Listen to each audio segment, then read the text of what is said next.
It's like I say, we live in an external world. Everything is you got to see it, touch it. It's external. If you can, for the rest of your life, live inside of yourself. Stop listening to people who are calling you fat, gay, transsexual, nigger. Everything that is makes no sense. All these insecure people putting their insecurities on you, you got to flush it out. You got to just be whoever the hell God or whatever the hell you believe in. If you believe in nothing but yourself, I don't care what it is. You got to take everything and throw it away. You have to believe in one thing, and that is yourself. And I'm not saying don't believe in God or what you believe in, but right now, for you to find greatness in yourself, you're not going to find it by looking in a book or by even hearing me. I may give you the spark, but you've got to go inside yourself to find it. And that means you got to be quiet. Shut the fuck up, go in a room, stop talking, search your soul, search your mind, search your abilities, and you'll find it. But if you're not looking for it, you won't find it. So you got to go start your journey. And the journey starts with you finding, why the hell am I here on this planet Earth? Why am I here? And if you don't know that, you will live the rest of your life searching, always asking the question, why? Even the hardest men, in times of suffering, what we do is we forget how hard we really are. Because that's what suffering is. Suffering is a test. That's all it is. Suffering is the true test of life. And so that cookie jar travels in my brain. So whenever I get put in a situation where I have poopy pants, the woe is me mentality of, oh my God, life sucks, I take a second, I take the 1 second decision. I step out of my life for 1 second, go in the cookie jar, pull up, oh, motherfucker, you were in 3 hell weeks and finished 2. One of those hell weeks, a guy died because it was so bad.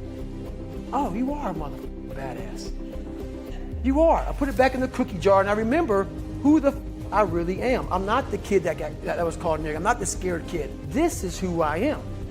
It's a reminder of who you truly are at the core of yourself. But what I was saying to myself the whole time on that track, and this is what I say to myself: self-talk and visualization are the 2 keys to my success. I believed for that last 19 miles, I was indestructible. Because I took myself in that chair, crapping up my back, peeing blood down my leg, shin splints, stress fractures. I used all that for motivation versus negativity. I used it for motivation. I said to myself, who on this earth would still be going right now? You are. You are. You gotta be the hardest motherfucker on the planet. Is it true? I don't give a f. At that time, it got me to the finish line of that race. I believed it. I believe it today. I believed it enough to where my body said, he's not gonna stop. And I took all the negative things. I need to go to the hospital, this and that. And I used it all. Who the hell could even get out of that chair? You did. Who the hell would even think about taping stress fractures up? You did. All those things I used for motivation. Well, there's a couple things here. If the person is above you or below you in the chain of command. So if they're below you in the chain of command, you explain to them, you say, look, we don't need perfection. We're not going to have 100% solution. We don't have 100% of the information. That's a good enough solution. We need to move forward. Let's execute. And you know what? If things go wrong, don't worry about it. I'll take responsibility for it. I'm not going to blame you, which is what you're going to do anyways as a good leader. So that's what you're going to do if they're below you in the chain of command. If they're above you in the chain of command, guess what? Same thing. You're going to say the same thing like, hey, boss, we don't need perfection here. Look, boss, we're not going to get all the information we need. We're not going to get 100% solution. We got a 90% solution, and let's go for it. And if things do go wrong, you can blame me. I don't care. So boom, whether they're above you or below you in the chain of command, you might change your tact or your verbiage a little bit, but it's the same overall concept. You got to get them to understand that we don't need perfection. We need to move forward. And the other thing is you explain the cost of not moving, the cost of staying still, the cost of being reactive instead of proactive, and basically the cost of not being aggressive, because that's what we're talking about, is a lack of aggression. And so what does that look like? Well, you explain to them that the longer we sit, the better position the enemy gets into. The longer we wait, the less we know about what is actually happening. Think about that one. The more you sit here and you're planning, the less we know what's going on out there. The things are happening. They're changing. They're evolving. The enemy is maneuvering. There's developments on the battlefield or in the marketplace, and you don't even know because you're sitting in the planning space. The longer we wait, the less time we have to recover if something does go wrong. So if we sit here and plan for 47 days, and on the 48th day we step out and we start to execute and something goes wrong, well, we're not going to make the 50-day mark because we spent all that time planning. So the longer that you're sitting around, the less time you have to recover and adapt and adjust. And the longer that you wait while you're doing planning, the less relevant your plan actually becomes. So that's what you need to make people understand. And there's people that are just habitual and chronic ferocious analyzers, and those are the people you got to watch, but you got to continually just get through their head that the more we sit, the more the enemy maneuvers, and if we let them maneuver on us anymore, we're going to get killed. That's it. Pretty easy. No, it's not easy. It's a simple concept. It's hard to get people out of their own heads. Just like everything else, it's hard for the ferocious analyzer to recognize themselves as that. They think they're doing a good job. They think they're actually being thorough, and you're a wild man. You're a cowboy. Are you crazy? No, I'm not crazy. I remember one time my first deployment to Iraq, they said, "Hey, John," this is after I'd been there for a while, and they wanted to know the minimum requirements for us to go out on an operation. And I said, I just need a vicinity of the target and of radio frequency to talk to the local conventional units there. And they were like, well, don't you need air support? Don't you need this? And I was like, all these other things. I was like, no, we'll figure it out. Just send us. We'll go. And there was other things that we would do as we'd move to a target. We'd align things up, and we'd be good. But sometimes people wanted to plan out every last detail, and that doesn't work. The details are not going to stay the same. The things that you're planning on are going to change. So don't sit there and plan every last detail, because it's not going to help you. Things are not going to go perfect. Not going to happen. No such thing as flawless execution. Dave Burke just wrote an article that was on Business Insider. That's what it was. Like, flawless execution doesn't happen. He was a Top Gun senior instructor for 3 years. He knows about flying, and he knows how hard they worked towards flawless execution, but it didn't exist. The flawless execution was analyzing their mistakes, seeing what they can improve upon. That was flawless execution for them. It wasn't the actual act of flawless execution. They, you know what they had? Flawless debriefing. Flawless analyzation of what they did wrong. But it wasn't going to be perfect ops, and there's no such thing. It doesn't happen. So if you're sitting and planning that, trying to make that happen, it's not going to work for you. So don't do it.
Chuyện tình cảm khó nói phải không em? Chuyện tình yêu đâu biết được ngày mai. Rồi hôm nay em bên ai, nhìn em khóc trên vai. Thôi hãy quên đi, về với em hiện tại. Anh còn nhớ về ngày ta còn đắm say. Anh vẫn nhớ về người bên anh khi ấy. Em đã quên rồi câu hứa yêu trọn đời. Em bỏ anh rồi, em vui tình nhân mới. Cuộc tình này đã khác rồi, mình kết thúc em ơi. Chuyện tình này đã chết rồi, còn tiếc chi em ơi. Một lần em gian dối rồi, còn cố yêu không vui. Một lần em đã phản bội, làm vết thương chưa nguôi. Thì anh vẫn sẽ mỉm cười, người khác làm em vui. Còn anh xin kết thúc và giữ chút đau thương thôi. Ở nơi xa luôn nhớ về một mối duyên tình phai. Đường em đi nay khác rồi, còn mỗi anh đơn côi. Đường em đi nay đã khác rồi, còn riêng anh mãi đứng đơn côi.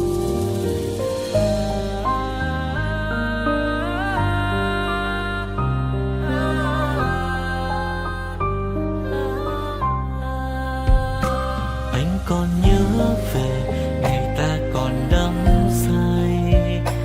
Anh vẫn nhớ về người bên anh khi ấy. Em đã quên rồi câu hứa yêu trọn đời.